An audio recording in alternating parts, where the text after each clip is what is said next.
92,5 Maestro FM, House with the Sound. Shalom dan apa kabar Sobat Maestro? Kita ketemu lagi ya di Pelangi Kasih Spesial Weekend bersama saya Ari dan juga rekan Stefanus. Nah, seperti biasanya kalau sudah di Pelangi Kasih Spesial Weekend, saya akan mengajak Anda untuk menghirup udara segar sejenak. Keluar dari hiruk pikuk permasalahan keluarga ya dan segala sesuatunya. Nah, apalagi nih sekarang ini kan udah musim munggahan ya Sobat Maestro ya. Ada beberapa rekan-rekan ya dari perkantoran ini yang dari kemarin-kemarin nih sudah merancang untuk munggahan makan-makan di mana begitu ya. Dan ini memang satu tradisi yang hadir setahun sekali. Sekalipun memang ya yang namanya makan bareng itu kan gak harus munggahan ya, tapi memang momennya adalah menyambut Ramadan begitu. Nah, ada salah satu tempat pilihan ya buat Anda untuk menikmati munggahan. Apa itu? Street food. Nah, ini fenomena yang sudah mulai banyak banget menjamur di berbagai kota ya. Saya kemarin mengunjungi beberapa kota-kota kecil ya. Itu mah udah kayak kota kecamatan, tapi hampir tiap weekend di daerah itu jadi rame. Ramenya itu ada street food. Nah, seperti apa? Kita nanti akan ngobrol-ngobrol mengenai street food ya. Tetap di Pelangi Kasih Spesial Weekend, lagu-lagu manis spesial buat Anda. Ya, dunia seperti milik berdua ya. Oke, selamat siang buat Anda semuanya ya. Nah, ini kita ngomongin street food ya. Ini atau makanan jalanan ya. Ini sudah menjadi satu fenomena kuliner global yang sangat populer di berbagai tempat, di mana menyajikan berbagai kuliner lokal yang lezat dan unik begitu ya. Street food telah mendapatkan tempat istimewa dalam hati banyak orang di berbagai belahan dunia, termasuk di Indonesia. Nah, seperti kemarin ya saya mengunjungi beberapa kota kecil gitu ya Sobat Maestro. Kalau udah Jumat, Sabtu ya, Minggu mah nggak terlalu ya, tapi Jumat, Sabtu itu ada beberapa ruas jalan yang ditutup ya, karena itu dijadikan street food gitu ya. Jadi semua makanan dari yang tradisional sampai makanan-makanan yang internasional begitu ya. Nah, ya, kira-kira apa sih sebenarnya yang membuat street food begitu menarik ya bagi banyak orang, khususnya setelah 3 tahun masa pandemi begitu ya. Jadi sepertinya itu kan orang berlomba-lomba, dan mungkin juga bisa menjadi salah satu ide buat Anda untuk meraup cuan begitu ya. Nah, street food adalah makanan yang disajikan dan dijual di jalanan ya, kaki lima ya. Kalau orang dulu kan taunya kaki lima begitu ya. Tapi ini kaki 1000 kayaknya ya, banyak banget ya. Kalau di Bandung ini kan ada beberapa tempat ya, kalau tidak salah sekarang sudah juga mulai berjamur. Ada yang memang street food yang kelas atas, Cibadak tuh ya, red zone katanya teman saya, itu red zone ya. Nah, dibukalah yang di Lengkong kecil ya. Nih udah mulai penuh nih, apalagi nih lagi musim munggahan, terus nanti bulan Ramadan itu, wah itu kayaknya pasti penuh deh ya. Nah, dikenal dengan sebutan berbeda di berbagai negara, seperti hawkers di Singapura ya. Kalau di Singapura itu nggak ada food court ya, adanya itu nggak ada street food ya, adanya hawkers. Kalau di Amerika Serikat namanya food cart ya, dan di Indonesia warung makan. Nah, street food ini menawarkan pilihan makanan yang beragam dan berbeda dari makanan yang biasa disajikan di restoran atau di kafe tradisional. Nah, menurut beberapa informasi ya dari beberapa laman, sejarah street food ini dapat ditelusuri hingga ribuan tahun yang lalu, ketika para pedagang keliling menjual makanan ringan atau hidangan sederhana di pasar-pasar tradisional. Makanan cepat saji dan terjangkau menjadi kebutuhan bagi para pekerja. Pedagang makanan jalanan menjadi solusi yang tepat begitu ya. Nah, salah satu aspek yang membuat street food begitu menarik adalah variasi dan keunikannya. Ya, kalau kita ke satu restoran kan sangat terbatas begitu ya. Nggak ada cilok, nggak ada cireng ya. Per acian itu kan 1001 macam jenis begitu ya.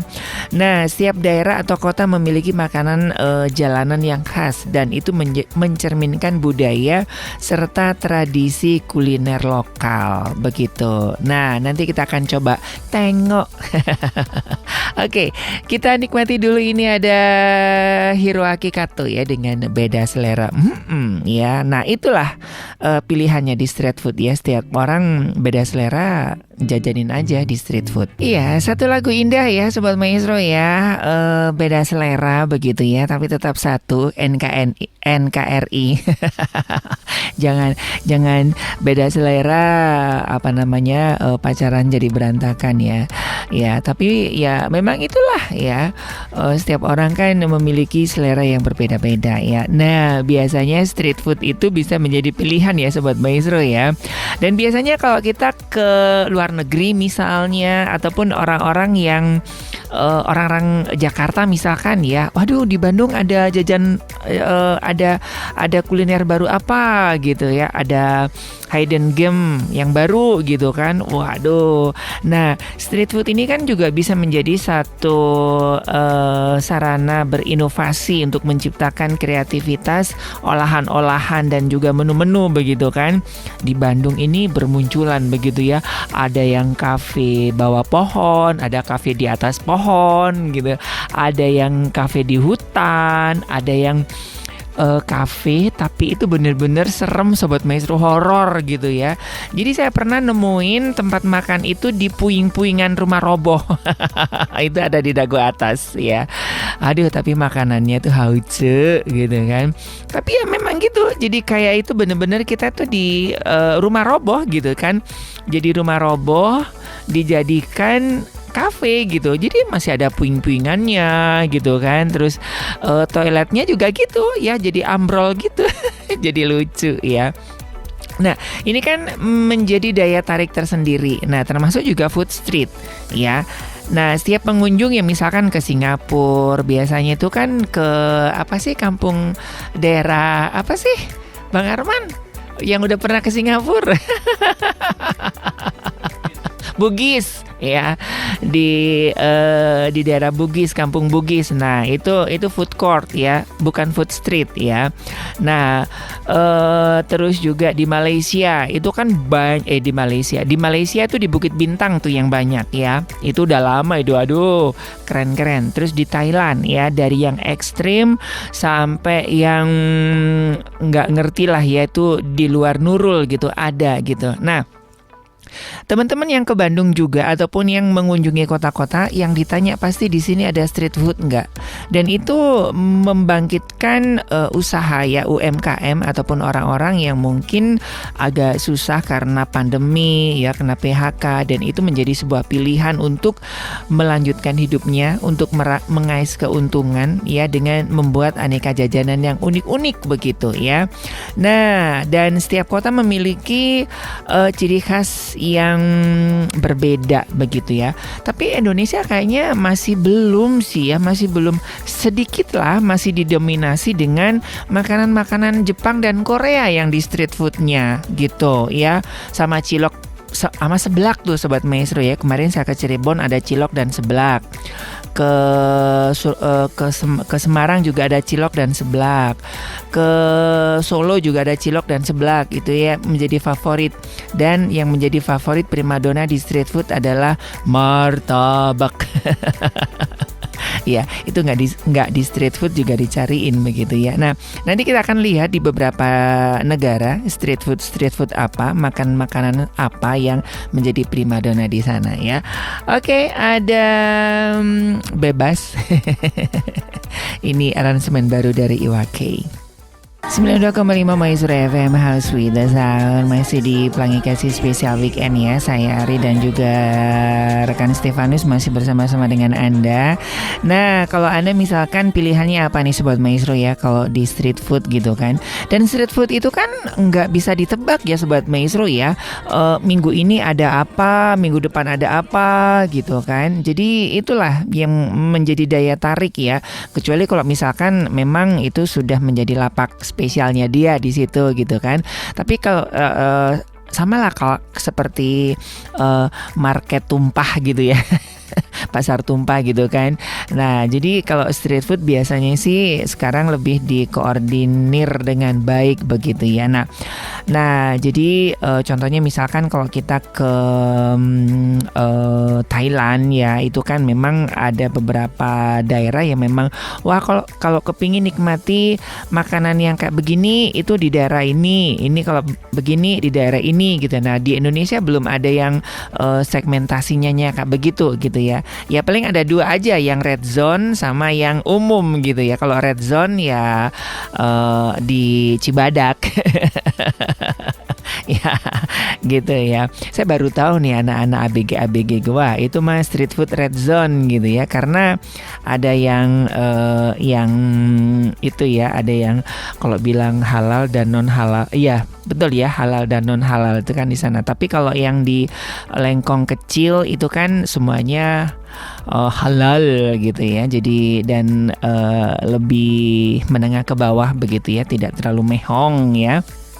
Nah, contohnya di Thailand ya, itu memang biasanya hampir di setiap street food ada pad thai. Tapi pad thai dan tom yum biasanya ya. Tapi kalau tom yum agak-agak susah sih ya. Tapi kalau pad thai itu kalau di Indonesia itu mah udah kayak mie bakso gitu ya. Terus juga kayak di Meksiko itu ada namanya taco. Di sini juga ada sih yang jualan kalau tidak salah. Tapi memang lidahnya masih belum familiar begitu ya. Terus juga ada churros ya. Dulu ada yang jualan churros tapi mungkin juga nggak terlalu familiar juga ya, ada gitu ya. Nah jadi seperti itu ya Sobat Maestro ya. Nah, tapi ini sekedar informasi ya buat Anda yang ke Thailand, karena memang ada sedikit konflik ya dengan Indonesia nih dan beberapa turis ya. Sekarang mungkin orang agak berhati-hati kalau mau melancong ke Thailand ya.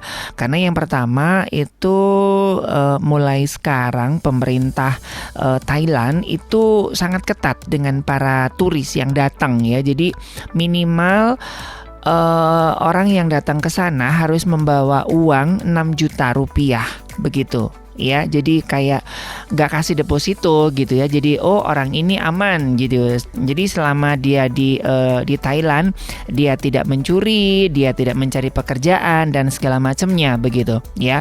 Kalau di Amerika misalnya kan harus deposit dulu nih untuk mendapatkan visa. Nah kalau di Malaysia mulai bulan ini itu setiap turis yang datang ke Thailand dia harus menunjukkan uang cash 6 juta rupiah gitu ya, bahwa dia akan aman-aman aja nanti di Thailand ya. Karena ini dampak dari kasus beberapa turis Indonesia yang jambret gitu ya di Thailand, terus juga ada yang sambil kerja gitu. Nah itu ya. Tapi di satu sisi dengan diterapkannya seperti itu, orang-orang juga agak-agak malas ya pergi ke Thailand gitu kan. Termasuk Indonesia ini kan kunjungan wisatanya itu hampir 60% itu yang mengunjungi Thailand itu adalah Indonesia. Begitu Sobat Maestro ya. Nah, Thailand, kapan kita ke Thailand? Oke, tapi memang di sana street foodnya memang di luar nurul ya Sobat Maestro ya. Oke, nah tapi ini dari beberapa pengamatan Sobat Maestro dari keunikan street food ya, karena memang menjadi pilihan yang ekonomis ya bagi banyak orang dari berbagai lapisan masyarakat. Tapi ada hal-hal yang juga harus diperhatikan nih Sobat Maestro ya, mengenai street food ini begitu ya.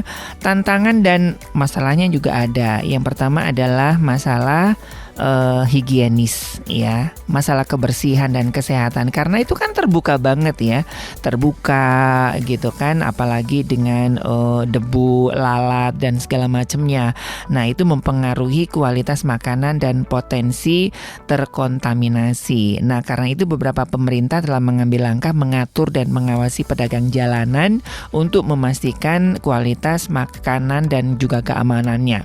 Ini juga dampak dari beberapa waktu yang lalu lalu ada beberapa rombongan yang keracunan makanan ya gara-gara makan di street food ya.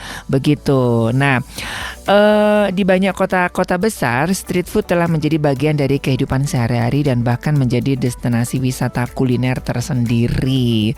Terus juga ada beberapa festival makanan jalanan di seluruh dunia yang menarik ribuan pengunjung setiap tahunnya ya.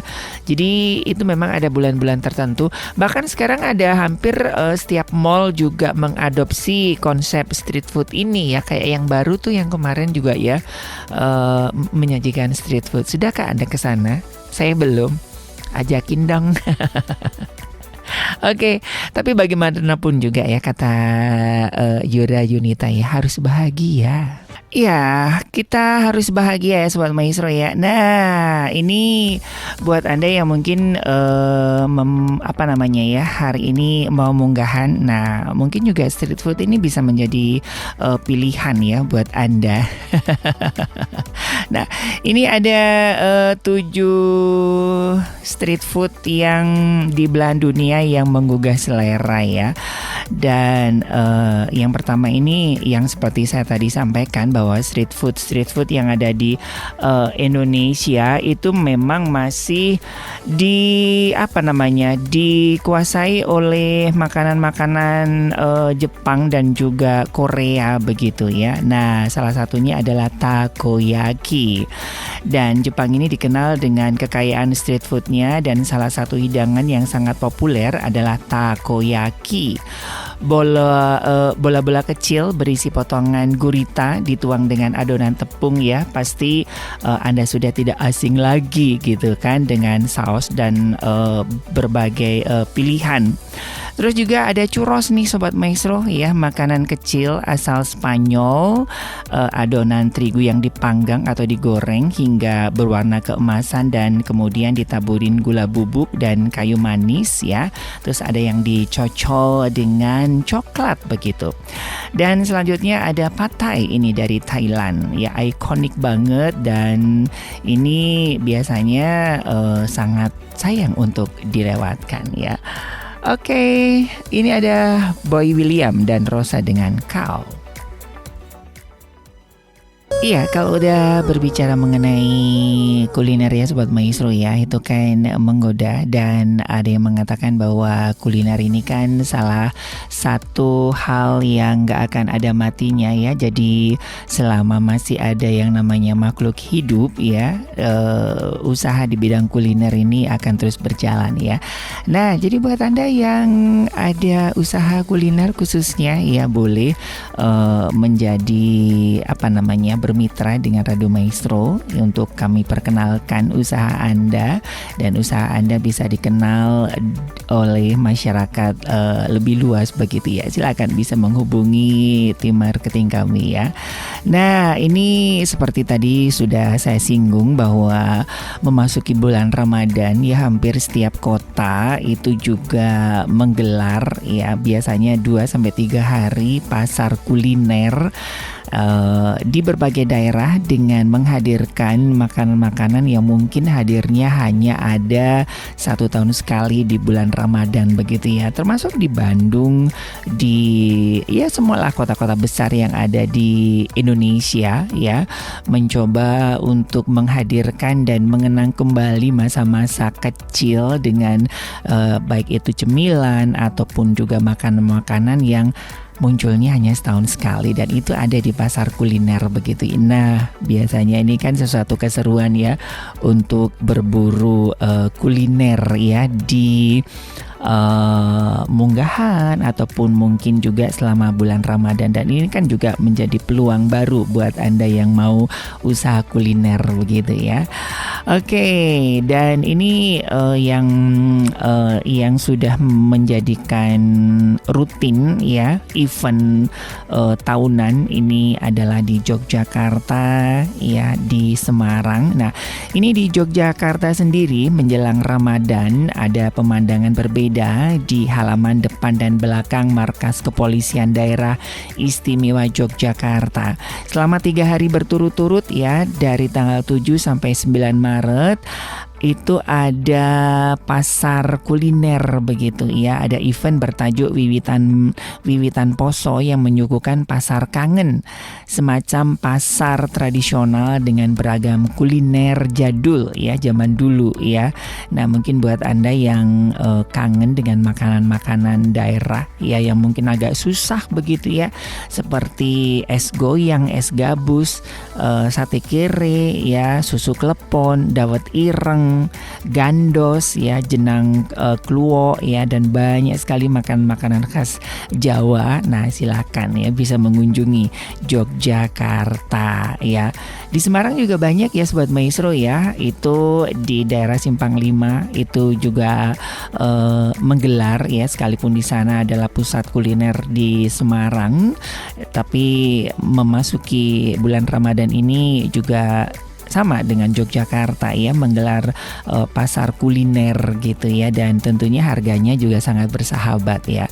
Jadi mungkin makanan-makanan ataupun cemilan-cemilan yang hadirnya 1 tahun sekali, nah ini yang ditunggu-tunggu begitu ya. Di Bandung kira-kira di mana ya Sobat Maestro? Boleh dong ya dikasih informasinya. Oke, kayaknya saya harus pamitan ya Sobat Maestro ya. Terima kasih kebersamaan Anda. Semoga informasi seputar street food ini bisa mungkin menjadi ide buat Anda berjualan dan berinovasi. Oke, saya dan juga rekan Stefanus mohon pamit. Kita ketemu lagi di Pelangi Kasih Spesial Weekend minggu depan. Happy nice weekend dan Tuhan memberkati.